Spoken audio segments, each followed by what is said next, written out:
What's up, tribe? How you guys doing? This is season 1, episode 2 of Cherish today. You know, it was a 2-night premiere, so we have episode 2. And I'm going to tell you what I like. I like that episode 2. It picks up a year later, actually a year and a half later. And I like that because the way things ended last night, I told y'all in my review, now they better come up with something because the way she left him stranded and all that other stuff, ain't no way in the world I just would have easily been like, oh yeah, girl, yeah, okay, let's go back. No. So it's a year and a half later. That night, they went their separate ways, didn't work out. You do you, I'ma do me. It is what it is. So we see Gently and a friend of hers, it looks like one of her really good friends. They're headed out to go hang out, and she lets us know that Gently is seeing somebody. Gently says it ain't that deep. Her friend is like, yeah, girl, whatever, that's your man. At least he think he your man. Maybe you don't think he your man. Then they get to the art. They're actually going to an art exhibit. Let me tell you something. That art was everything. Whoever the artist is, which I'm sure it's a local artist. I'm sure that the actual artist probably made a cameo somewhere in this episode, but that art was everything. It was beautiful, beautiful. But they were at an art exhibit, and Evan is there with his brother-in-law. We met his brother-in-law yesterday. He's there with his brother-in-law. You know, they chilling, talking. Look up, look across the room. Guess who sees who? I want to say Gently saw him first, but then it wasn't too much longer before he looked up and saw her. And then, of course, he had told the brother-in-law about her. He was like, oh, that's Carson. Left you on the side of the road for a refrigerator. And, of course, she had told her girl about him. And she was like, oh, that's him. Oh, okay, Mr. Stanford. Oh, okay. Which is realistic because that's what we do. You know what I'm saying. And so, of course, his boy is telling him, look, you know she crazy. You know she crazy. She left you on the side of the road. Like, we're not playing that game. We're going to make a little round and we're going to get the hell up out of here. And he was like, nah, it's cool. It's cool. So they making googly eyes at each other across the room. So, eventually they made their way around to each other. And he was like, apology accepted. And she was like, oh, really? I owe you an apology? So, she was pissing me off because I was like, yes, you do. But they, she said, I accept your apology too. And it broke the ice. So they started talking. They talking as they're walking through the exhibit, pretending like they not, but they really are, but they not, And they get to this one picture, and she's talking about how she's describing the picture and how it looks like it's a quilt. It's like it's quilting. Anyway, and she's talking about how the look in the guys, all black kids, look like, look at his face, looks scared, looks like there are police lights shining on him. And they're having this whole conversation. And he was like, wow. He said, I just bought this piece and you just made me appreciate it even more. And she was like, oh, so you just going to drop that? Oh, I bought this piece. You're going to drop it. Because they had already mentioned that one of the pieces was like $27,000. So the fact that he paid, I ain't mad at you, bruh. So then her girl comes over and she just kind of like, hey, how y'all doing? We got to get ready to roll. So he was like, so you getting ready to leave? She was like, yeah. He was like, all right, well, it was good to see you. Glad you, glad everything is everything. So she was like, well, we're going to be at the bowling alley later on. She said the name of the bowling alley. If you want to come through. He was like, maybe. She was like, well, I hope to see you. He was like, you might. He was trying to play it cool. You couldn't get to that bowling alley fast enough, Evan. So Evan gets to the bowling alley, honey. And she's there with her friends. And he comes over and, he offers to get them something to drink. So while he's at the snack bar, who come rolling up in the bowling alley but the boyfriend? Or at least, in his mind, the boyfriend. The dude's name is Ty. And he peeps Ty, he looking at him, he's seeing whatever, he comes over there with the food and everything, and they introduce each other, and, because her girlfriend even told her girlfriend was like, yo, this about to get real interesting, because, look who just rolled up in here, and she was like, girl, but, because Gently is who she is, her thing was, I ain't with neither one of these dudes, ain't no need for me to act funny, ain't no need for me to be, you know what I mean, like, it is what it is, like, I didn't invite him, the Ty, she was like, I invited Evan, I invite Ty, this on him. So she ends up going off to talk to him on the side, and she lets him know, look, we're not together. Like, you're not my man. I can do what I want to do. I can come and go as I please. And he was like, man, why you being like that? Why you doing that? She was like, look, we are a hookup at best. A hookup that I'm thoroughly enjoying, but you are not my man. And like, I'm going to need you to stop acting like you are. Like, that ain't that kind of party. So, she was like, so, I'm about to go back to my friends. And he was like, well, I'm gonna get, am I gonna get to see you later on? She was like, maybe. And I think he did bring up Evan or whatever. And she let him know, like, look, like, that don't have nothing to do with you. Like, we not together. That don't have nothing to do with you. So Evan goes, I want to say Evan was on his way to walk over to her. Whatever it was, Evan was walking, honey. And a couple of kids came running by and knocked him over. He fell, hurt his ankle. So she ends up taking him to the hospital in the Tesla. Oh, y'all know I love me that Tesla. Now, here's the first thing I didn't understand.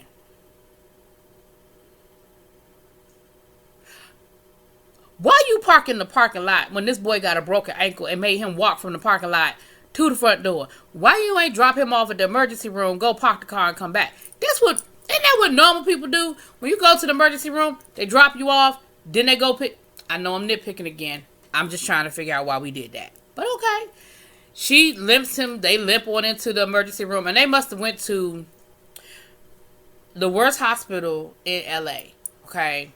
The nurse was like, yeah, all right. She was like, he needs to see a doctor immediately. She was like, so does everybody in here? It is an emergency room. She was like, well, he can't really put a lot of weight on his leg. Can we get a wheelchair? She was like, if you could find one. I said, damn, you can't even get the man a damn wheelchair. But I'm sure the point that they were trying to make was that they were in a bad hospital. Now, this is what I'm saying. We all know our city. And we all know where the good hospitals are and where the bad hospitals are, right? If it's not a life-threatening situation, i.e. a broken ankle, y'all could have drove a little bit further and went to the good hospital. I'm just saying that's what I would have done. I would have been like, bruh, we got another 30, 40 minutes. We're going to go down here to this hospital, okay? But again, nitpicking, no big deal. Honey, the ceiling had black mold on it. So then she tries to limp him over to a seat because of course the weight room is full. Why was the nun sitting there with her friend? She was like, sister, I see you here with your friend, but my friend hurt his foot. He can't stand up. Do you mind? Do you think you could share his chair? And she was like, well, I'm comforting my friend. She was like, could you comfort your friend standing up? She said no. I said, oh, damn, not even the nun. The nun not even gonna get a man up. I said, dang, nun. And then she started mumbling, talking about she ain't gonna be flying into heaven, like the flying nun or whatever. But it was funny. Because I thought, damn, that's messed up. But they ended up getting a seat. Of course, they had to wait forever. And in that time period, they got a chance to talk. And, they were talking and everything. And she went and got him some stuff out the vending machine. And it was cute. They had, again, there's definitely chemistry between them. At the bowling alley, he had asked the friend about her. And the friend told her, the friend was like, look, she's smart, but she said, her not going to school wasn't from lack of intelligence. It just wasn't in her spirit, We find out that she has traveled in the year. She went to Tanzania. She hiked Mount Kilimanjaro. I've seen Mount Kilimanjaro. I've been to Tanzania. Well, I was about to tell a fib. I've been close to Tanzania. I was in Kenya. I could see Tanzania from where I was. I was on safari, but I was close enough. I saw Mount Kilimanjaro too. Beautiful thing. I didn't have no desire to hike it, but I ain't gently. Anyway, just had to throw my travel in there. She asked him if he had traveled, and he was like, mind you, I'm blending conversations, y'all, okay? I think this was at the art exhibit. And he said, yeah, I went on a family cruise, honey.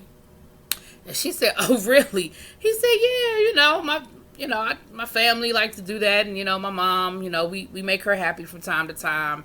I can't remember when this conversation took place. I can't remember if it was the art exhibit or if it was at the hospital. But again, I think it was the art exhibit. Again, the religious thing came up again. And he said to her, I'm a believer, but I don't really do the church thing. He said, I do holidays to make my mom happy, but that ain't really my thing. Once again, going back to that, how I told you yesterday, there's something with religion. Again, he said something about spending a lot of time in church growing up. So I feel like, again, he grew up in an overly religious home, and he's sort of rebelling against it as an adult. He knows God, but he's not necessarily like full on, like, church every Sunday type person. So again, they got a chance to just, they were talking, and she said, we found out she's still working for Miss Luna, and that they've gotten even closer. She really loves Miss Luna. That was a conversation with the best friend, and they brought up the. I just want to make sure I get the whole conversation out. Anyway, they have a good time. Okay, they have a moment, hold hands, all that kind of stuff, right? Moment at the hospital. So when they finally get ready to take him in the back to take care of the ankle, he gonna say, "Can you give us a minute?" Now you've been waiting for 20 hours in the emergency room. Now you talking about something? Can you give us a minute? The lady was like, "Sir, I really need to get you back there. Yeah, because you about to lose your place in line. They ain't got time for that. Did you not see that waiting room? They ain't got time for y'all to be flirting. Y'all should have took care of all of that before the doctor came." But he was like, can I call you sometime? She was like, yeah. He was like, can I call you an Uber? She was like, no, I got it. We're good. Okay.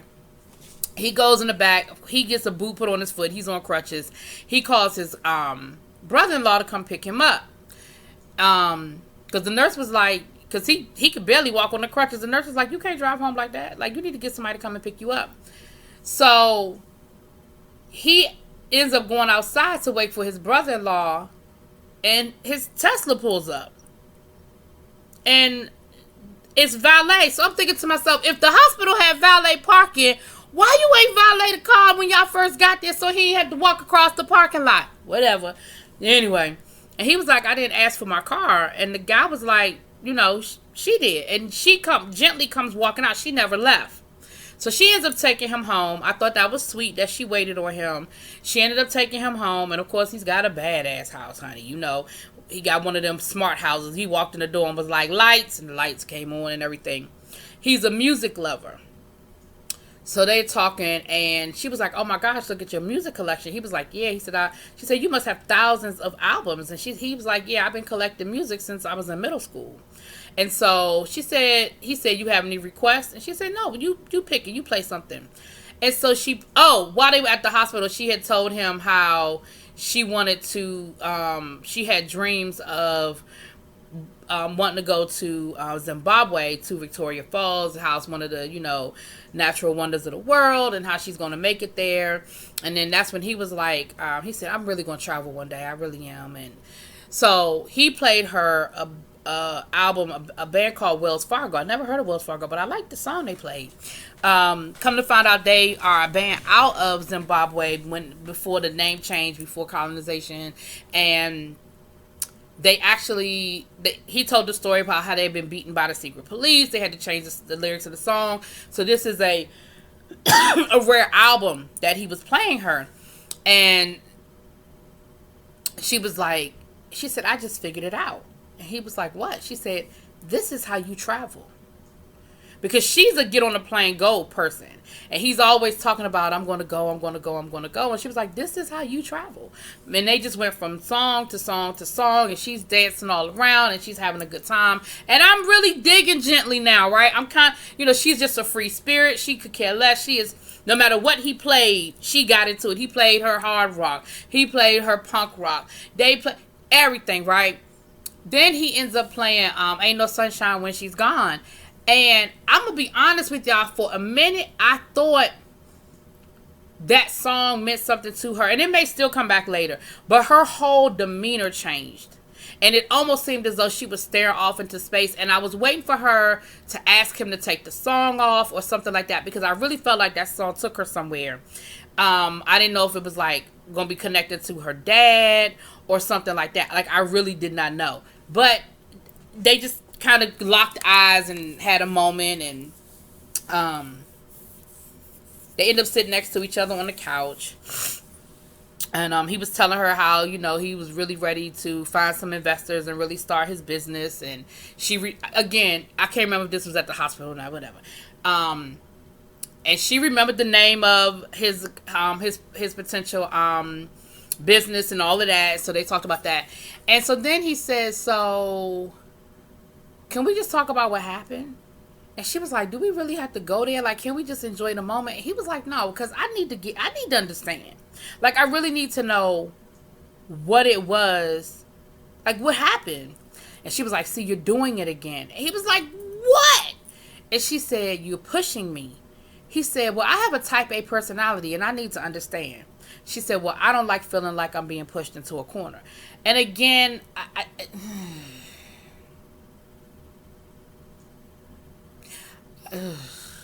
okay. I don't have any commentary on that. I'm just going to let that go. And so he said, she said, I'm going to be honest. I don't trust easily. It is hard for me to trust. And I get uncomfortable. She didn't say this, I'm adding this. Get uncomfortable when I feel like I'm feeling that. And I think he got it. He understood what she was saying, that I think it wasn't about which we always knew. It wasn't about the refrigerator. It wasn't about him asking about her mom. It was about her realizing that she really liked this guy and was getting a little too comfortable too soon, and it made her uncomfortable. So she looked for something. And she found it with the whole thing with her mom. So they have a moment. They kiss, everything is cool. He can't really maneuver. So she was like, so I guess I'm going to be doing all the work tonight, honey. She climbs in his lap and they kiss and all of that. So next thing you know, she's in the bathroom. I guess she's freshening up, and the brother-in-law calls him. The brother-in-law is like, where the hell are you? He was like, I'm at home. What you mean? He said, I'm at the hospital looking for you. He never told the brother-in-law he didn't need him to come pick him up. He was like, oh, man, I am so sorry. He was like, Gently never left the hospital, and she ended up bringing me home. He was like, Gently? Oh, bruh, she is crazy. Get her out of there. Don't you fool with her. Get away from her. She's crazy. I told you, blah, blah, blah, right? He was like, she's fine. It's cool. He was like, nah, I'm serious. Like, for real. Get rid of her. Now, while all this is going on, Gently's in the bathroom, and she catches a bra. She said, what the hell? Looked at the label, honey, it's La Perla. She said, oh, rich bitch, too. So she goes out there, and she's telling him, she's like, look, you have a whole girlfriend. Like you really are playing games. You have a whole girlfriend. He was like, what are you talking about? She was like, this. And she throws the bra at him. He was like, I got a friend that come over, and she leaves stuff from time to time, but I don't have a girlfriend. Like, I got a situation. She was like, I don't do this. I don't play these games. You have a girlfriend. And she feels comfortable enough to leave, because then she started pointing out all the other stuff that she probably had noticed but didn't make a big deal about before, like a female magazine, and it was something else. A scarf. And then she said it was a blonde hair on it. And she was like, oh, really? Oh, I really don't do this. And I suspect that it's his coworker that we saw in last night's episode, because she was flirting with him a little bit. I suspect it might be her, which would make this whole situation a little messy, but we'll get to that later. She said, hold up. He said exactly what I was thinking. He said, hold up. You don't get to be mad. He said, I have a situation, you have a situation, because we had a life before tonight. He said, you think I didn't peep old boy at the bowling alley, but I didn't trip, because I know that in this last year, you have a life. She was like, you got it. Okay. I guess you, all right then. I guess you got a point. He said, look, I like you. I don't know what it is, but I like you. He said, and I can get rid of her. I can get rid of her now. I can get rid of her quickly. I can get rid of her immediately. That's it. You say it, and that's what it is. And she calmed down, you know what I mean? And she was like, why I can't, why do I like you so much? And I was glad that he did that, because she was about to roll out. She had put her jacket on and everything, and he threw his crutches down and was like, stop. And so I was glad he kind of called her on it, because he was right. Like, dude, before today, we weren't even speaking. So, then they end up having sex, honey. That's where the episode ended. So we'll see where it picks up next week. But I did enjoy this episode better than I enjoyed the first episode. That's why I stuck with it, y'all. That's why I stuck with it. Gently still got some stuff about her that I kind of give her the side eye about. But I definitely enjoyed tonight's episode better. Y'all let me know what y'all think. Drop it in the comments. Peace.